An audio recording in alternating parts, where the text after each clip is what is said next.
The best ways to spend abroad has changed massively in the past 10 years, and there are definitely better ways to pay than exchanging all your money into cash and bringing it with you in an envelope like I used to do as a teenager. For a start, there are a number of banks that now offer debit or credit cards that you can use overseas for free. These would be my number one way to pay for things when you're on holiday, and we've covered the top ones on the YouTube channel and podcast earlier this year.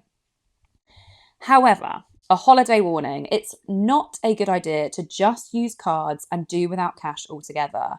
Not everywhere abroad takes cards, and that could be your markets, taxi drivers, or when you leave a tip in a restaurant.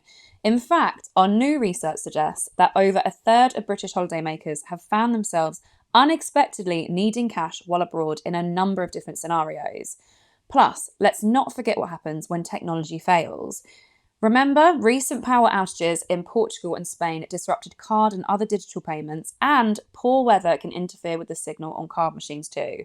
So, having some cash with you makes sense, and here is how you can get the best exchange rates.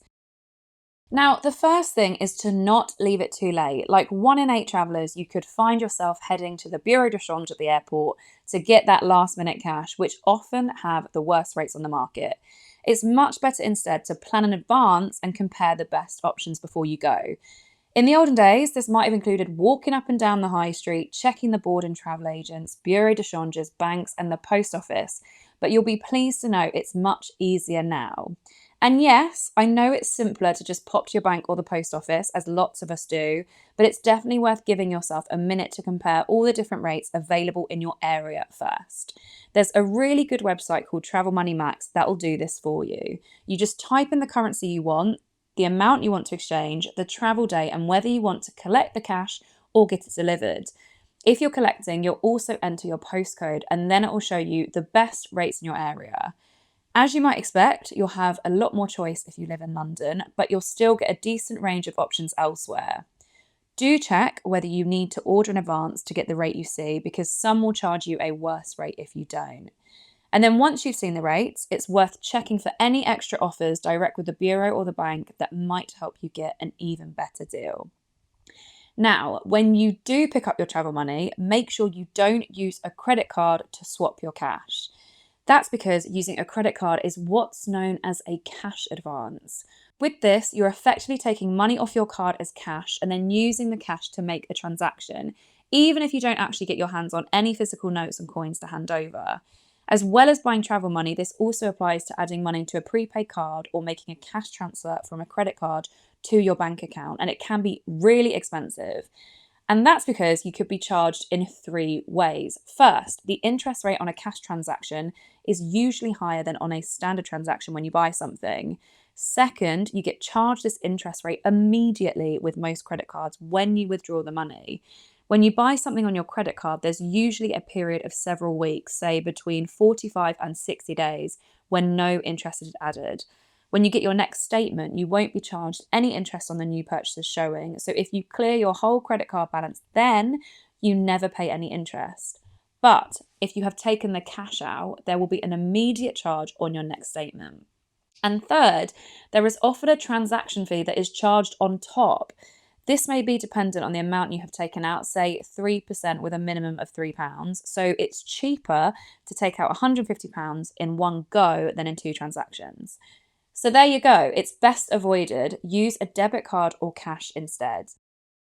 Now, it's important to take some cash with you, as I already mentioned, but not too much. Apart from the risk of losing it, if you don't spend all of the money when you're away, you'll get a poor rate when you try to swap it back to sterling when you're home.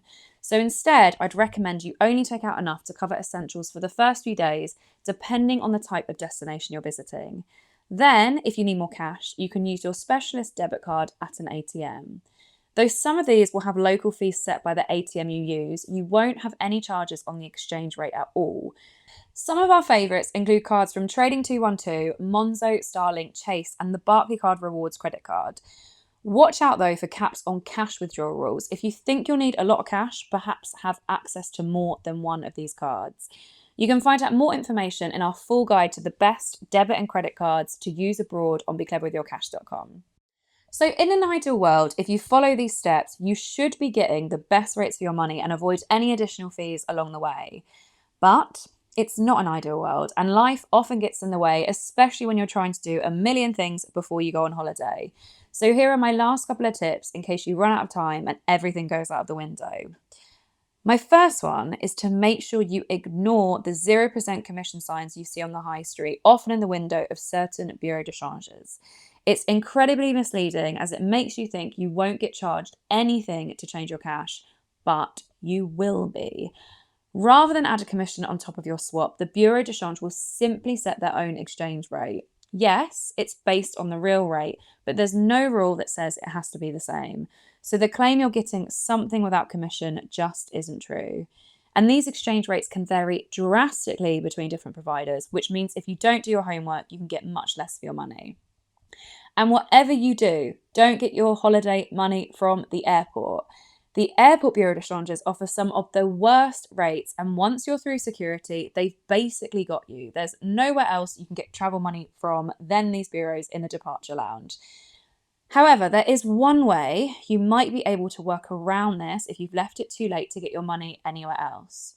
You could try ordering it online in advance to collect at the airport, and you'll likely get a better rate than just walking up to the booth and ordering the money there and then. However, if you do decide to try this, you may still need to give 3 or 4 hours in advance, which could still be doable even when you're en route to the airport. And that's it. Thanks so much for watching. Check out these videos here for more ways to make the most of your money.